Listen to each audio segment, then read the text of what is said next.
see that that's the case. You see that that's what's meant to be the case. Now, and I think we can see that, yes, we can see that over, yes, we can see that because if all these r's go away, we have a mu here and a mu here. So we have a double mu, which is what is being said over here, double mu. The traveling waves in the plus direction have two different eigenvalues. One of them is minus 2 mu, and the other one is minus AR mu over BR. And that here, a traveling wave solution, in this representation, this is the R plus and the R minus direction. So here is a traveling wave here in the plus direction.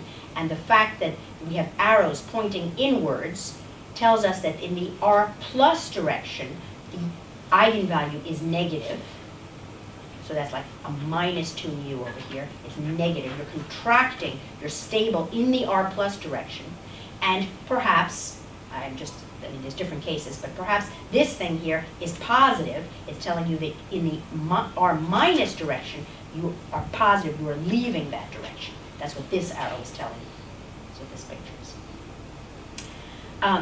All of these pictures are, this is mu negative and this is mu positive. So this is this is a situation where from mu negative you have a standing wave but no traveling wave, and here for mu positive you have traveling waves. Of course you have both.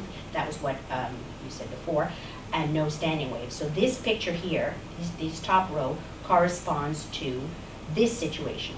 Here we have standing waves and here we have traveling waves. Standing waves from mu negative, traveling waves from mu positive.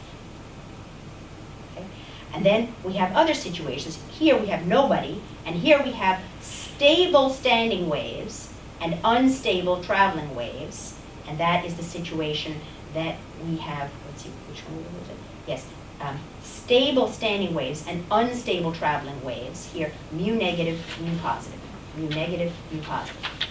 That's what's being drawn over here.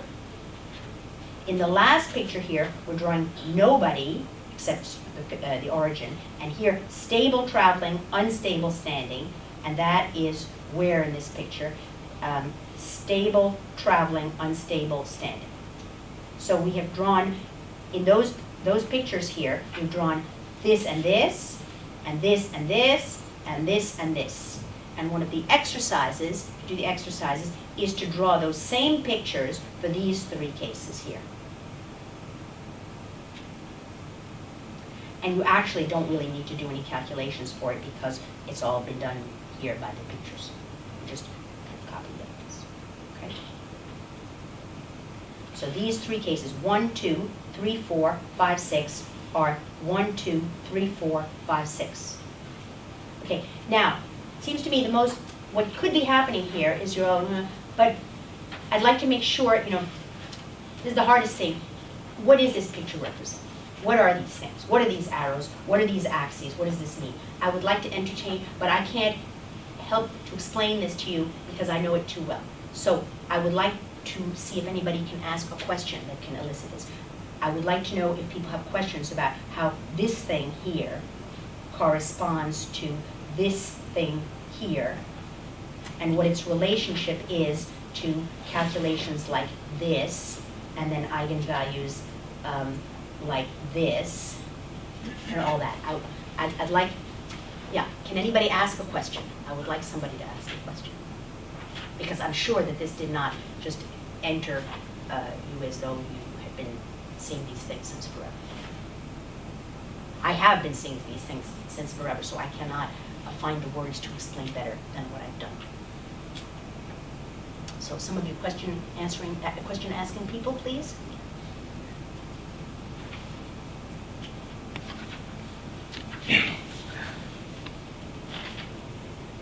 I mean, it's possible everybody understands. Who knows? But I kind of doubt it, just from experience. I certainly didn't.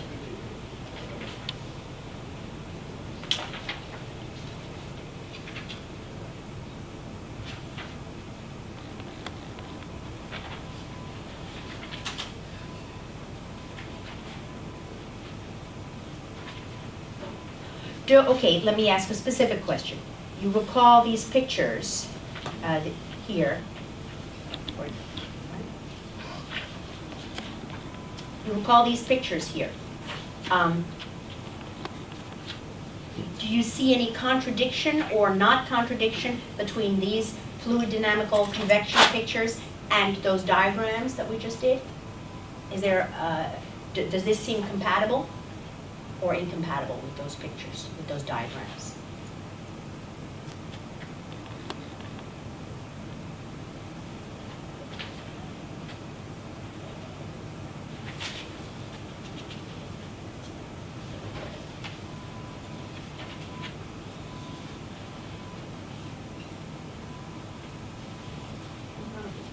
Compatible?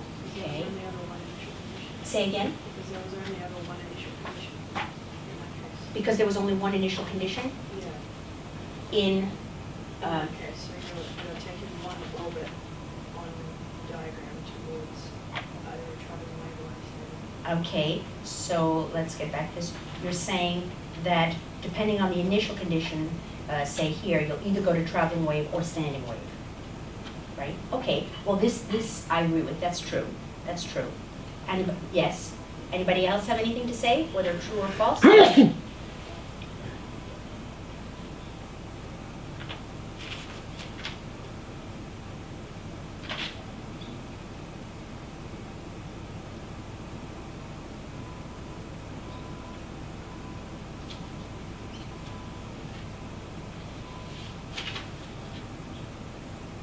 Okay, of course I'm going to tell you, there is an incompatibility. I mean, what you say is absolutely true. That's that if you're around here, you're going to go to traveling waves, and if you're here, you're going to go to standing waves. But there is an incompatibility. What is that incompatibility? There's an incompatibility between this set of diagrams, or if you like, this one, and those pictures I showed you, which are all done at the same parameter values, with different initial conditions, just as you said.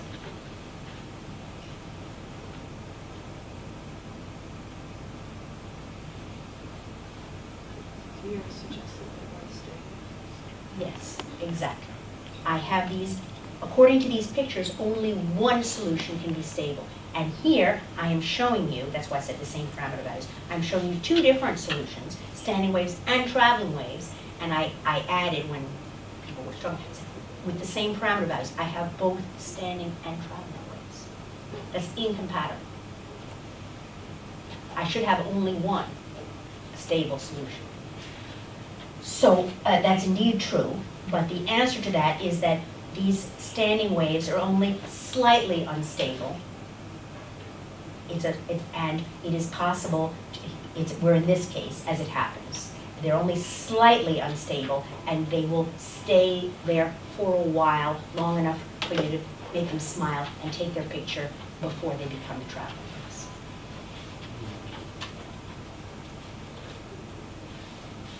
Okay? And you can see that that would be the case. I mean, mu in all of these things is small. We're near the bifurcation. Mu is small, so these, all of these eigenvalues are relatively small, and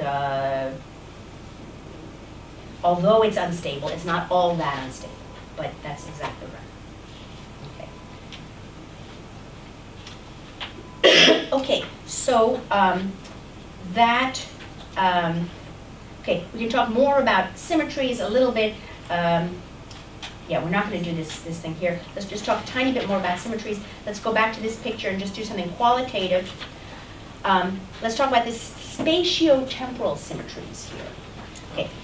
Yes? So the standing wave will be always stable, or there's a possibility to add some initial conditions to make it stable? Initial condition will not help the stability. The initial, I mean, if it's unstable, it's unstable. An initial condition tells you where you start from, but the fact that this standing wave has a direction in which any perturbation leaves, that it's not an initial condition that's going to do anything about that. You're unstable, and you're never exactly on it, and so you will always leave. But it could be that you'll leave very slowly. Can I ask a question? Yes, So is the mu something to do with the temperature gradient? yes, that's right, it's a reduced Are Rayleigh number. AR and BR something to do with geometry or? No, what are they? Maybe geometry, maybe Prandtl number, maybe, no, they're the nonlinear terms that, okay, when you do u dot grad u or u dot grad t, and you have, and you expand the t and the u in Fourier series and this and that, and you do those, that arithmetic where you have d by d phi, u dx, v dy, all that nonlinear term, you're gonna get numbers that come out of that. And those numbers, they're kind of differential equation sort of numbers, and that's what's meant. So partly geometry, partly physics, partly stuff. I have another question. What happens if the parameters are very close to the diagonal? This diagonal here? Yeah. You mean how do you cross from this situation to this one? Yeah. Yeah, How much how do you- can you approximate to the diagonal? Well, I would say,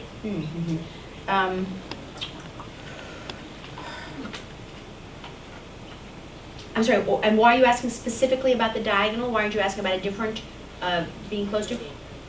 That's Yeah. because, I'm thinking that maybe this draw that you have, yes, you could move it one picture to the diagonal until that you pass to the other regime. yeah, I think I have a different problem with this now that you've mentioned the diagonal. I'm disturbed all of a sudden that this violates, and I don't have an answer to this, that this violates this principle that I've been telling you, that all changes are gradual. Here on the right, you have this standing wave branch that's going all the way to that's leaning here, and over here, it's leaning here, as if there's, I mean, I don't know if that's what you're referring to. I think not, but it troubles me all of a sudden, that how do you get from a situation where you're going over to the right to one that you're going over to the left? In the middle, you're going straight up, and I'm disturbed by this situation of the diagonal, but I don't know if this has anything to do with what you're asking, but now I'm disturbed by it, and I don't know what to say about that. Is that your question? How you got from this standing wave that was over on the left to one that was over on the right? Yeah. Yeah, no, that bothers me. I don't know what to do about that. I mean, obviously in between, it's going vertically, but, and I think what you need then is higher order terms. I think that the answer to that is to be found way, way, way back, which is to say that you cannot stop at cubic order, you have to go to fifth order, and in the fifth order, you recall that that's how you get the subcritical ones to move back, so that this picture here, it cannot be that you go from this to this by changing a parameter, because that would mean that you're changing everything all at once, a whole. So it must be that what you're really doing is going from something that's like this, a subcritical, but that turns around, to something like this, where this thing becomes gradually smaller.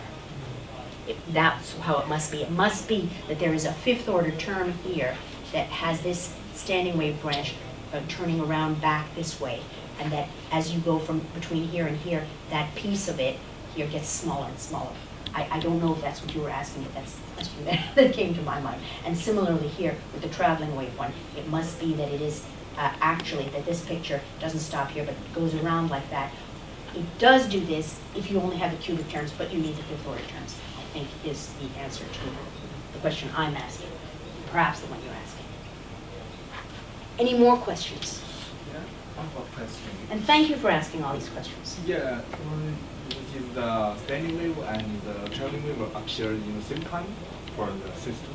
Are occurring at the same time. They exist, but only one of them can be stable. That's what's being shown here, is here in this parameter regime, only the standing waves are stable, and in this parameter regime, only the traveling waves are stable. And that was the problem that we alluded to before. There is no parameter value in which they are both stable.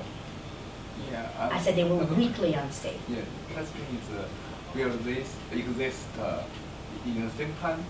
I mean, they will appear at the same time for the They exist, but they're not stable. If you wait longer, this Yeah. film was taken over some finite period of time. If you wait longer, and longer and So longer. they This would- will eventually become this. So you mean they would not do exist? That's right, this will not continue forever. Well, I'm just telling you, I mean, there's no way you could know that, but I'm telling you that. Yeah, just from the picture, I cannot say. I think they are both stable from my, from the. You can't, I mean, something that's Oh. gonna take, that's only very weakly unstable, it looks stable until it stops being stable. Yeah. You know, it's there, waiting, and then eventually. Yeah, how to, I mean. You can stabilize it by, okay, now we can get to the point that we were going to discuss. Suppose you can, instead of doing your full Navier-Stokes or Boussinesq equation simulation, you can make an axis of symmetry and you can put to zero all the things that are not reflection symmetric about this, in which case you will not make a transition from this to this because you're not allowing it. You can impose symmetry about some axis. That is a way to stabilize an unstable state. You agree that this thing here does not have a permanent symmetry with respect to a fixed axis. And this one does. This is a Fourier series in theta. And we can put to zero the terms that are anti-symmetric about this axis. And if we, right now they're zero, but if we impose that they always be zero, that they don't grow, then it will stay like this. In experiment, that's harder to do. So then that brings us to the topic I was going to say, which is, enough equations for a little while. What are the symmetries of these things? This thing here has reflection symmetry, and it has rotational symmetry of 2 pi over 3. You can see that if you were to, you can't rotate it arbitrarily and get the same thing, but if you rotate it by 2 pi over 3 or by 4 pi over 3, you will get the same thing. Okay? And so what group does that make? A reflection and 3 rotations, that is the group D3. This has D3 symmetry. This one here, what kind of symmetry does it have? Does it have any reflection symmetry? No. That's what we were saying before when we made these little pictures. Something with reflection symmetry can't rotate. It doesn't know which way to go. It's the same, it has a spatial form. Which way, right? It has to be slightly asymmetric, as is you can see it's asymmetric here. You can see it, you can see this thing here, this patch does this. It has a kind of spiral shape, and that's how it knows which way to go. The other one, the one that goes the other way, you can draw it by reflecting in theta. You don't have to do the experiment or the simulation to know what it looks like. It looks like this, but reflected in theta. And then it turns around the other way. But this does have a symmetry that this one does not have. It has a spatiotemporal symmetry, which is you really only need this picture at a certain instant. To get it at any later instant, you just take the picture and now move it. And that's a spatiotemporal symmetry. This one, you can see you need its picture at a bunch of different times. You cannot reproduce. This one and this one are related because this one is the same one at 2 pi over 6. But you still need all those intermediate times, whereas here you only need a single picture. And hopefully that is what is shown in this chart here.